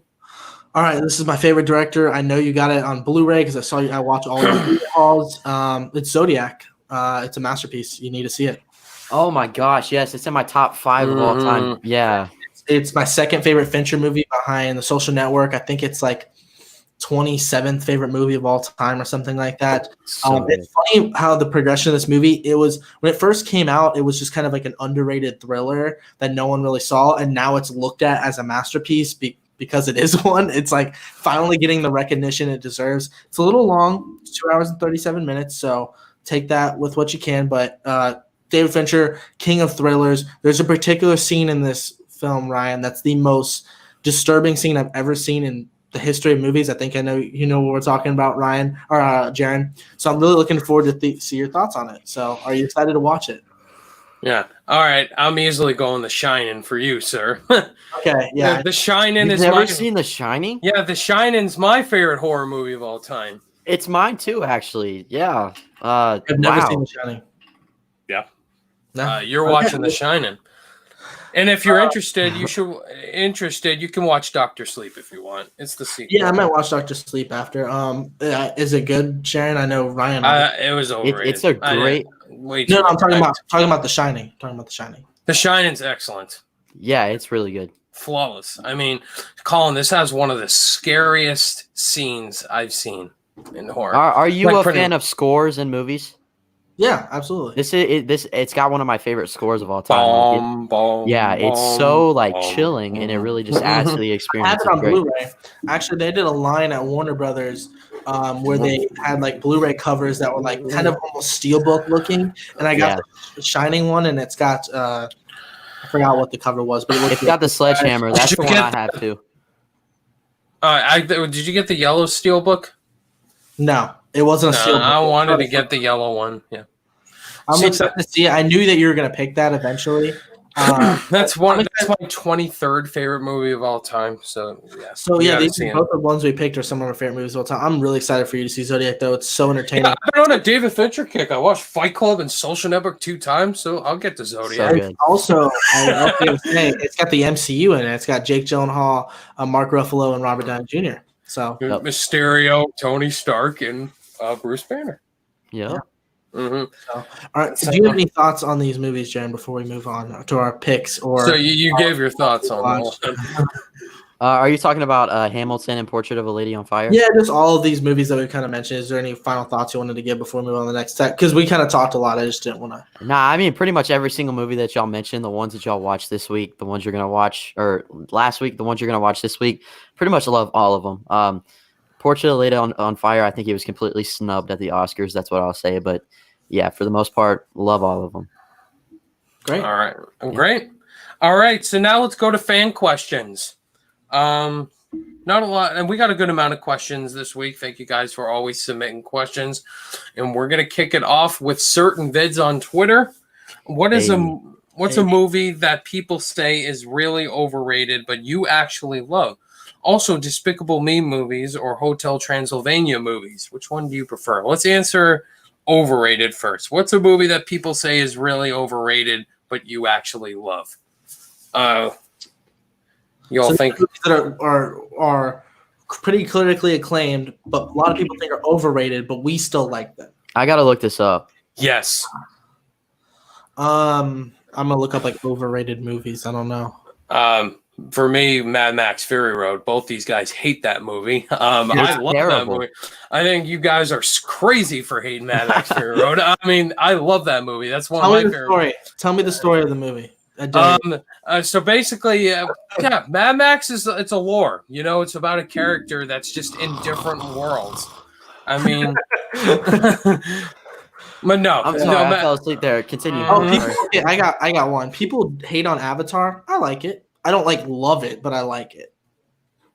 What else? I'm trying to think of movies that people think is overrated, but I love. So is this movies that critics love but audiences hate or think is no, overrated? it's I think the movie fans, it's a popular overrated pick for a lot of people, but Mad Max Fury Road is. But Mad Max Fury Road, not a lot of people don't think it's overrated. Some people do, like you too. Some people, yeah, some people do because I started the revolution. I can't really think of any off the top of my head. I think movies are underrated all the time, but as far as what people think are overrated, but I disagree with that statement. It's kind of people hated on Boyhood a little bit. I love Boyhood. I know you personally, Ryan, have said that it's overrated. I love Boyhood. I think it's a masterpiece. So I think that maybe be my pick, Boyhood. Yeah, that's a good one. Yeah. I think Mad Max Fury Road's a masterpiece. What does it mean? You know what? I'm gonna do a watch along. Us three and Chris. We're all doing it soon. That'll be toxic for me. I need people who love the movies. So. Yeah, we need to not single him out. We need one more. I can't be outnumbered. So I need. Yeah, it's gotta be even. Yeah. Okay. Do people say Once Upon a Time in Hollywood is overrated? Yeah, I do. That's me. Okay. Yeah. Well, I don't know if this qualifies, but I'll go with that because it's top 2 Tarantino for me. I absolutely love the film. And when it comes to Tarantino, when people put that in top 4 Tarantino, then yeah, a little overrated. But I like the movie too. I really like it. I know people crap on that movie. I like the movie. I would go positive on it, but I think it's was a huge disappointment. Probably my most disappointing movie last year, besides Rise of Skywalker. As far as because I was so excited for it, and I was just so bored throughout the entire movie. Yeah, Rise of Skywalker was mad boring. I'm talking about Hollywood. I wasn't bored with Once Upon a Time in Hollywood. I think so bored. I mean, it's pretty much Hollywood life. Just glorifying Hollywood. I mean. I like Austin Burke has a show at the end of every year where they do a thing a fans and the most overrated movie last year that got voted was Once Upon a Time in Hollywood. It's crazy because he loves that movie. But he nominated because a lot of people were kind of suggesting that. Okay. nomination was what people voted for was Once Upon a Time in Hollywood, which was the most overrated movie last year. I'm sorry, it was the most. It just out of all the Best Picture people, there's not a movie on there that's more overrated than Once Upon a Time in Hollywood. There just isn't. I'm sorry. Okay. Maybe The Irishman. Irishman, definitely. The Irishman. I did not like that movie. That movie's just way too long. It is. Long. Maybe that one. I mean, out of all the Best Picture nominees, Once Upon a Time in Hollywood was my least favorite by far. No, Little Women was my least favorite. Oh my god, really? That's because it's not a bad movie. It's just there's better movies, I think.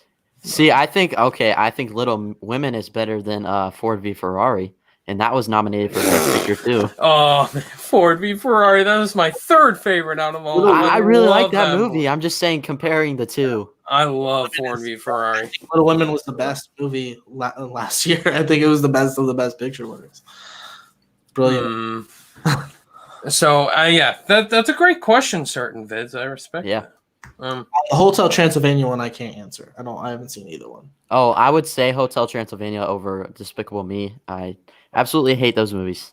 Oh, I've seen Despicable. Nah. I only really like the first one. Zachary on YouTube. Podcasts are normally between 90 minutes and 2 hours long. Do you guys film for that amount of time? Yep. There's no jump cuts. This is just all raw.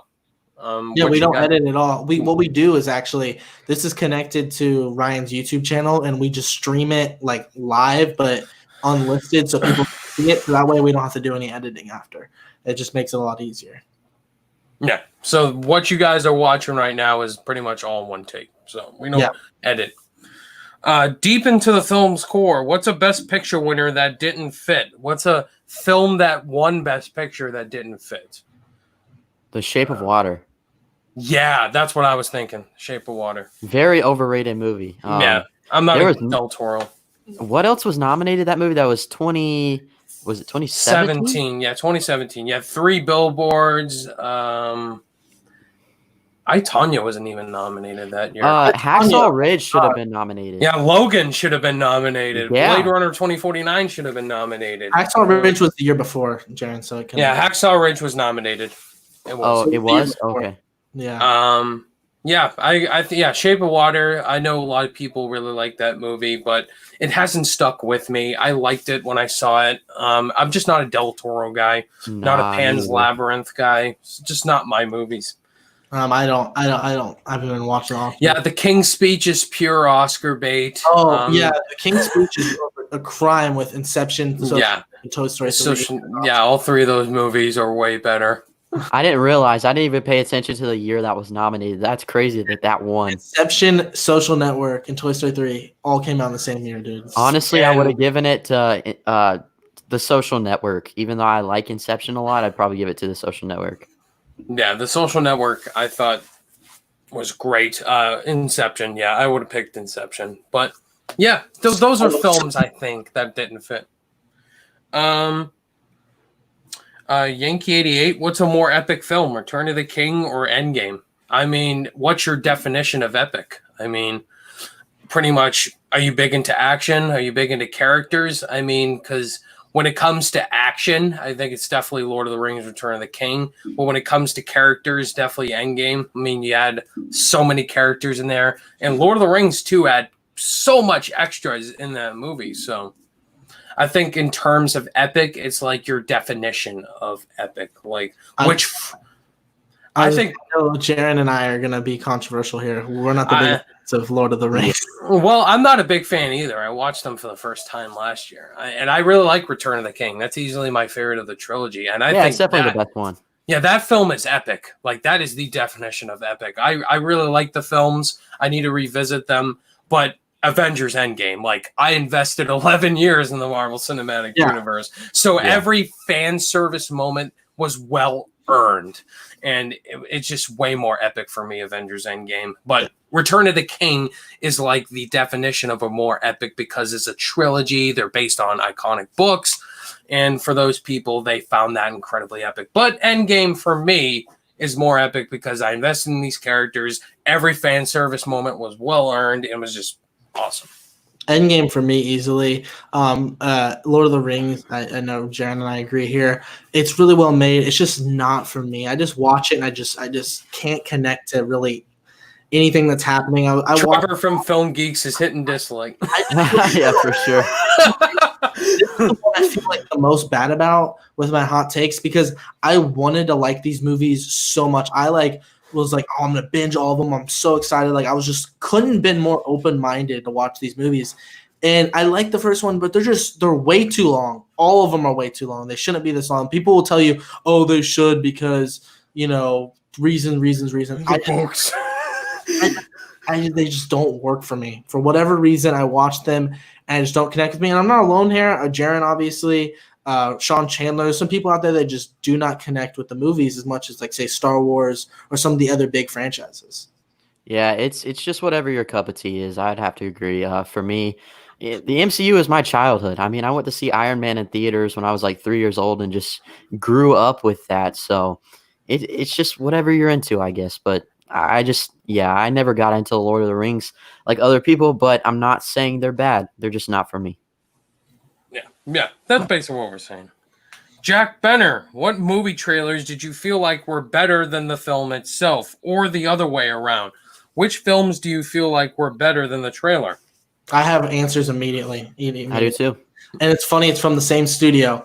Birds of Prey trailers sucked, and the movie was awesome. And then Suicide Squad's trailers were amazing, and the movie was awful. So those were my picks. Those were mine too. Yeah. Yeah, those were it. Movie trailers that were better than the film itself. Once Upon a Time in Hollywood. Rise of Skywalker. Rise of Skywalker. The trailers were epic, but the movie sucks. That's a good one. Yeah. Edge of Tomorrow. Films that you feel like were better than the trailer? The film was way better than the trailers for Edge of Tomorrow. Yeah. Great. The trailers didn't look all that great, and I thought it was wonderful. That movie was boring. What movie did you say? Greyhound.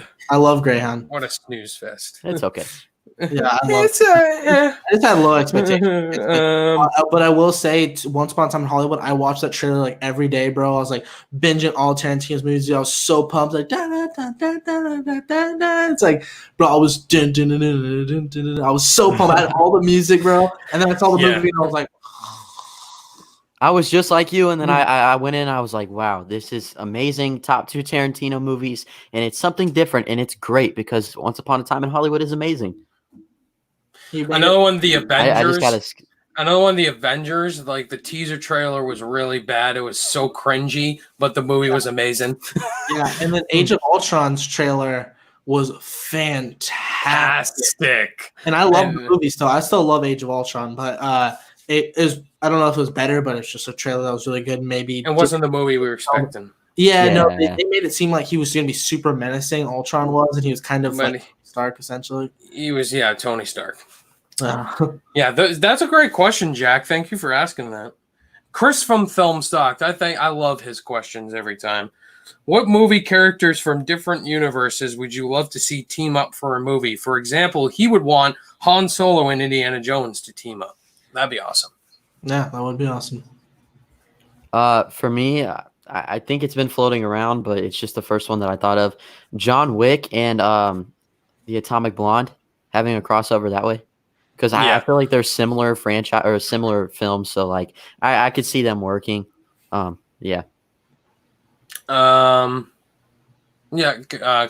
could you think of any? I don't know. I mean, Han Solo and Indiana Jones is a good one. I mean, probably like some Marvel DC crossover, like Wonder Woman and Thor would be really dope. I'd love to see that. Jason Bourne and James Bond. That's Jason Bourne. Bring Jason Bourne back. That'd be awesome. How about Jimmy Neutron and Timmy Turner when they did that crossover? That's the best crossover of all time. That's great. Yes. Dude, that was like my childhood, bro. My childhood. Yeah.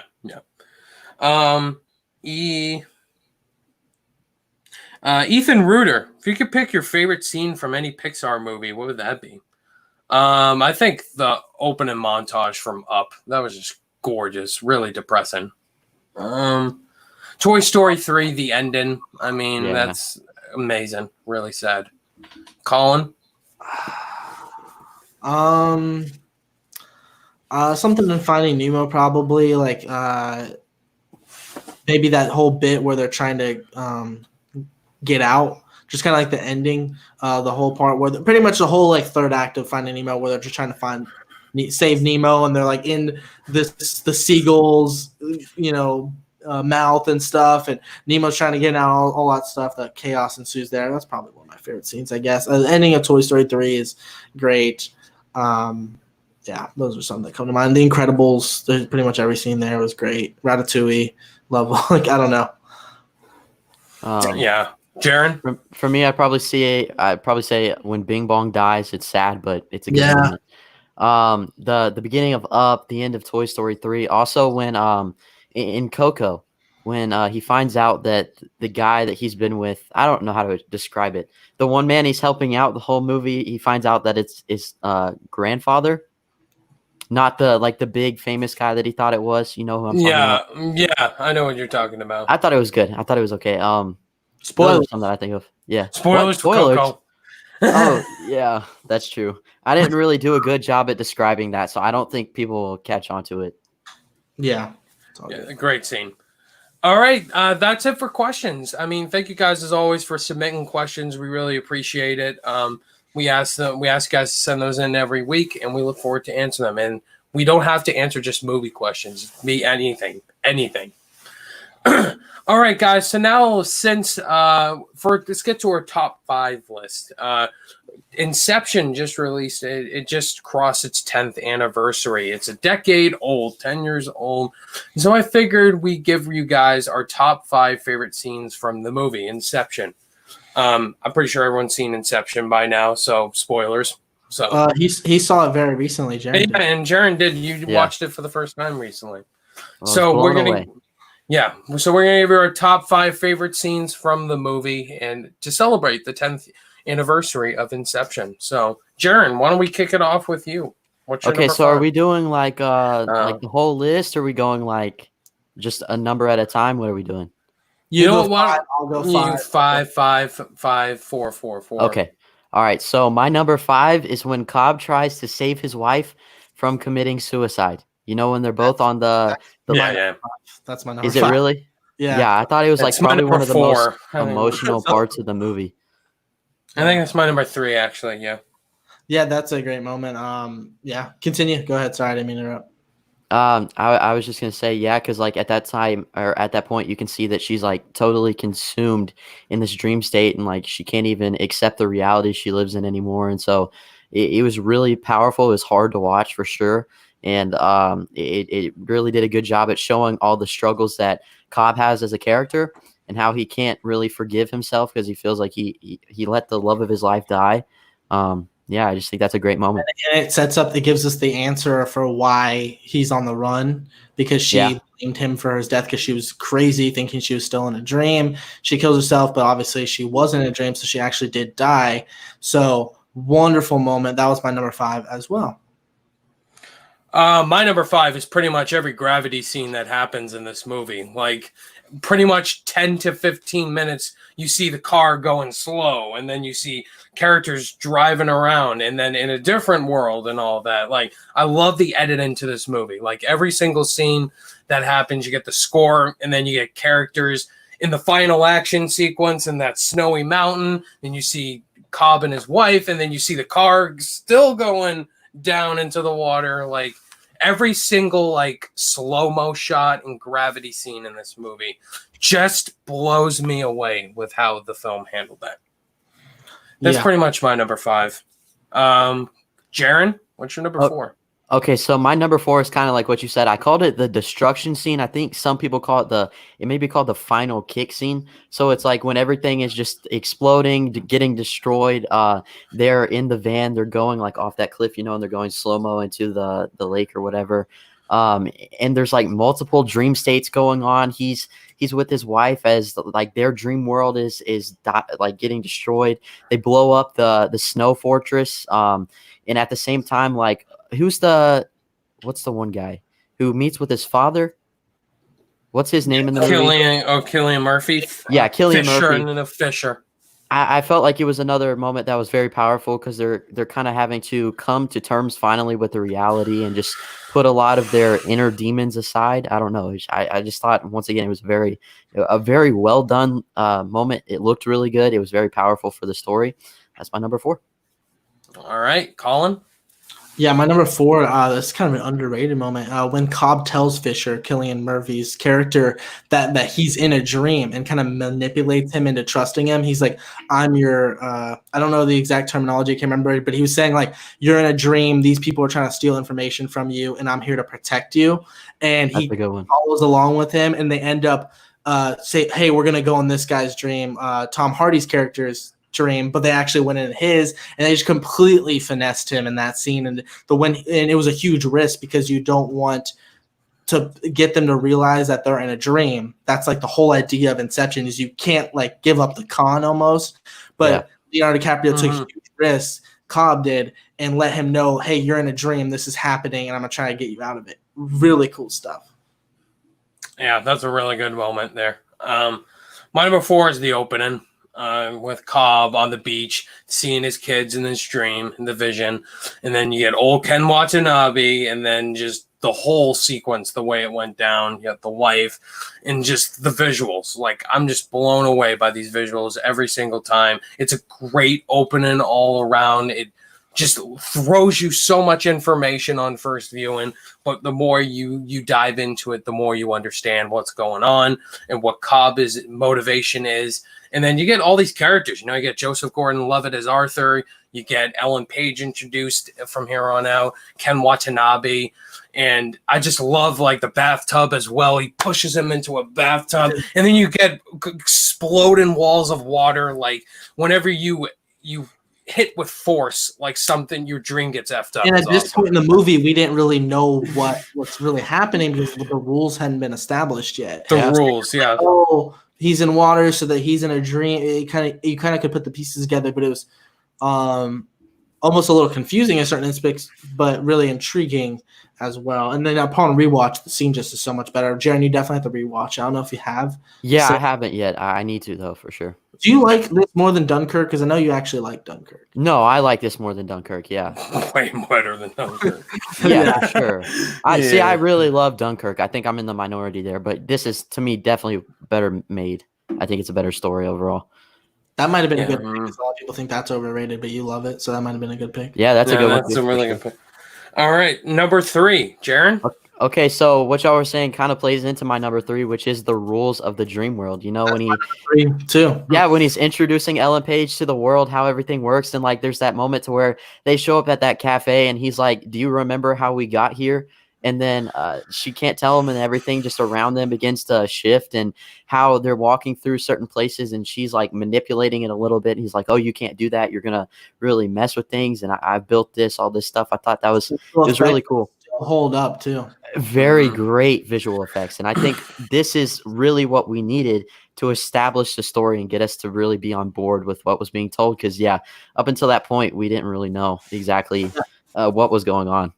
Yeah, that's my number 3 as well. And what's so great about this scene is not only does it establish the rules, but upon a rewatch, like I'd seen the movie probably, I don't know, 7 times, something like that. But the last time I saw it, I just appreciated this movie so much more, because it was almost like it took me the 7th time almost to be like, I 1,000,000% get the movie. Before I was like pretty like, 99%, you know what I'm saying? Like I got the general gist of it and stuff. It's a complicated film. You definitely have to see it multiple times to fully appreciate it as well. But not only was it an important moment for like introducing Ellen Page's character kind of to the world and stuff like that, which by the way, she's fantastic in the role. Mm-hmm. Perfect for it. I can't even picture anybody else playing her. And just absolutely phenomenal. Visual effects are great here. And then just it completely, after rewatch too, it kind of refreshes you on the rules, and it makes the movie just so much better, honestly, because then you're able to know what to expect. Yeah. Yeah, my number 3 is the wife committing suicide scene. Like you guys said, it's a very powerful scene. And Marion Cotillard's acting is great. And Cobb, having reasons to do these things and also just letting go of his wife and not constantly dreaming. It's just a great moment. Love the acting in that scene and the score as well. Just Hans Zimmer score. I will say an honorable mention, with his wife, is for me is when Ellen Page kind of discovers that he's still thinking about her, that Cobb is still thinking about his wife, and she's like, you could jeopardize the mission and stuff like that, and it kind of foreshadowed some stuff later on. Yeah, yeah. Jaren, what's your number 2? So my number 2 is actually the ending, which it may be my number 1. It's my number 2. Is it really? Yeah. Okay, so I think we're all gonna have the same number 1. Yeah, I think it's absolutely amazing. And is he in a dream still? Is he in reality? I don't think it really matters, because at the end of the day, he's satisfied. He's finally came to terms with his world now, and I feel like for the first time in the whole movie, he's kind of calm, and he's okay with how things are going. He gets to see his kids again. The top spinning at the end, it's great. It makes you think for sure. What's your I want to hear you guys' theories on what you think the ending. Well, all of us that is our number 2. That was my number 2, which is funny. We had the same number 3 and number 5, which is really interesting. And that's my number 2 as well. Fantastic. Just last scene. It makes you question, because people are still talking about it. Was he in a dream or was he not? People have that debate. My answer is I don't think it matters, because I think it's the whole idea is that Cobb has finally moved on. You know what I mean? Yeah. I would say he's not in a dream anymore, because you see his father, and the only time we ever see his father in the movie was real life, and it did wiggle at the end. So I don't know. He could have imagined that to happen. I don't know. But my prediction is that he. What was your thoughts on it, Ryan? Did you? I had the same. It doesn't keep spinning. It does the wobble thingy. I mean, he's finally found what he wanted. Happiness. He sees his kid. Doesn't really matter if he's in a dream or not. I mean, it's always great to have these conversations, but I think he's not dreaming. I mean, he found what he was looking for. He was able to move on from his wife, find happiness, then just try to find it. I mean, I just think it's I'm spoiling an upcoming video I have coming up, but anyway, can I just say my number 1? I think we all have the same number 1. Yeah, go ahead. Yeah, Joseph Gordon-Levitt's elevator wall fight. Seen him tying him around and putting at the elevator fight. The cars falling down and everything. Basically, no gravity. Gravity scene. Yeah, this is easily the best. I mean, this took action to the next level. Now we're on top of a wall. High School Musical 3 did that, but but it's still great. I mean, I like how. Okay, go ahead. Jaren, go ahead. I was just gonna say, I like how after he falls off the little cliff or whatever and he lands, the driver looks back. He's like, "Did you guys see that?" And he's like, "Oh wait, no, they're all still dreaming. No, they didn't see that." No, I thought it was funny. Yeah. And then it's just the parallel storytelling with. Just expertly edited too, because you have to say, okay, what's he's going on here? It's much faster and it's slower in this timeline and this dream. It was just, oh my god, so cool. Excellent. The execution, when people are hitting stuff, then they wobble back. It's just great. Love that fight sequence. Very unique, and the score by Hans Zimmer. Oh my god, it's so good. I'm about to watch the movie tonight. Makes me want to too. Yeah, I'll watch it tonight. I'm for sure rewatching it tonight. Yeah. All right. Those are our top 5 favorite scenes from Inception. I mean, it was pretty predictable at the start. We had some different ones in there, but yeah, it's celebrating a phenomenal movie altogether. Before we close off the show, I figure we get right into movie quote of the week, and I guess I'll kick this one off. My movie quote is from Memento, which I watched this week, and that's from Guy Pearce's character, Leonard. Doesn't make difference whether I know about it. Just because there are things I don't remember doesn't make my actions meaningless. Yeah, my wife deserves vengeance. Doesn't make any difference whether I know about it. Just because these are things I don't remember doesn't make my actions meaningless. That's a great quote from Memento. Very powerful. Love that movie. Yeah. Mm-hmm. All right, Colin. All right. Actually, I want Jaren to go first because he said he thinks that I'll like it, and maybe it's a movie I like. So I want to see his because I feel like we picked the same movie quote, not the same movie quote, but from the same movie for some reason. Okay, All so right, this is one that Colin actually showed me recently. And I could be overhyping this. Like you might not like get excited for it or anything, but I was just thinking about it, and one that stuck out to me. It's kind of out of left field, but it's from When Harry Met Sally. And it's okay. It's probably to me the funniest part of the movie. It's when they're in the diner and Billy Crystal's like, women can't fake orgasms or whatever, and she begins to like go off and have this fake orgasm, make everybody look, and it pans over to this old lady who is actually, if you didn't know, it's Rob Reiner's mother, which I found out, which I thought was kind of funny. But she says, "I'll have what she's having." Yeah, that's mine. I thought it was very, great. very iconic quote. I think we like our minds connected today because we've had a lot of the same answers. I have a When Harry Met Sally quote as well. It's not that one, but I picked a When Harry Met Sally one. This is a movie I actually introduced Jaren to, and he loved it. Favorite romantic comedy of all time now. It's the best romantic comedy of all time. I don't even think it's close. This is from When Harry Met Sally as well. What Sally said to Harry: "You look like a normal person, but actually you." Okay, I'm sorry. You look like a normal person, but actually you're the angel of death. Yeah, that's a good one. Yeah, it's got so many quotable lines in it for real. Top 10 favorite movie of all time. Yeah. All right, that is it, guys. Thank you guys so much for watching episode 18 of the Fallen for Film podcast. Thank you so much, Jaren, for coming on and as our guest this week. Before we close out the show, Jaren, tell our subscribers where they can find you on social media, what videos you have coming out on your channel this week, etc. Yeah, thanks again for having me. I've had a ton of fun for real. It's been great. But as to where you can find me over on YouTube, Jaren Talks Movies. You can find me on Twitter at just look up Jaren Williams 14. But I think if you look up Jaren Talks Movies, you can find it there too. I've been pretty active lately on Letterboxd. My username is JWillMovies. You can follow me over there. As to what's coming on my channel this week, I've got the ranking of all the Indiana Jones movies. And then I'm also doing an early review for a movie called The Rental, directed by, what's his name? Dave Franco, his directorial debut. So looking forward to that. But yeah, once again, it's coming out. It's actually coming out this Friday, I believe. On VOD or Netflix? On VOD. Yeah, on VOD. What's it called? It's called The Rental. The Rental. It's like a thriller slasher movie. Yeah. But you'll hear my thoughts about that on Monday. All right, cool. Early review. Awesome. Yep. Colin, before we close out, what videos do you have coming out this week? All that jazz, what you normally say, you know. Yeah.